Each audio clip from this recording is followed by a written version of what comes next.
Isa na namang magandang umaga mga pisan at ngayon ay papunta tayo sa Naik at tayo ay magpo-photobooth. Ang ating newlywed ngayon ay si Sir Harry at si Ma'am Mary Rose. Siyempre, pagdating natin sa venue, kailangan i-set up na natin agad ang ating photobooth. Yan, napakasimple na lang photobooth natin mga pisan. Simpleng kasalan to pero tingnan nyo naman, napakaganda rin ang venue nitong nakuha ng groom and bride. Dahil sa maaga tayo natapos ang setup, kaya waiting muna itong mga kulokoy na to. At ito na nga, unti-unti nang dumarating ang mga malalapit sa puso ng groom and bride. Yan, dahan-dahan na silang napupuno sa venue. At ilang sandali lang ay binuksan na nga ang photobooth para sa lahat ng bisita sa araw na ito. 1, 2, 3, smile!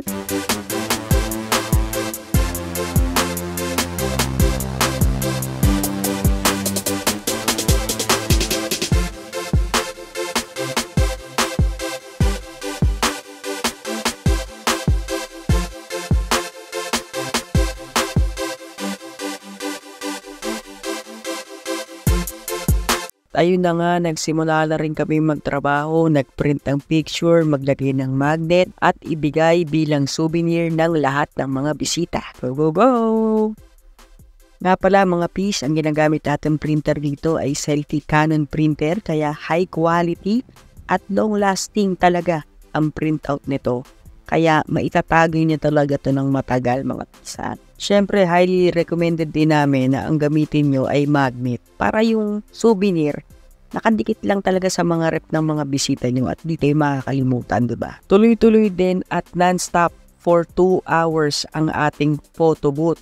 Non-stop din ang printing nito kaya enjoy na enjoy din ang mga bisita kapag may ganito ang inyong mga event, mga please. Ayun, pumasok na ang ating groom and bride, our newlywed, Sir Harry at si Ma'am Rose. So, enjoy na enjoy talaga sila kasi special event talaga ito para sa kanila at para sa kanilang mga bisita. At nagsimula na ngang magutom itong si Lucas. Kaya naman sinasabi niya ang tagal daw pero naganda na ang ating mga caterer para sa mga bisita para chibuga na dinner time.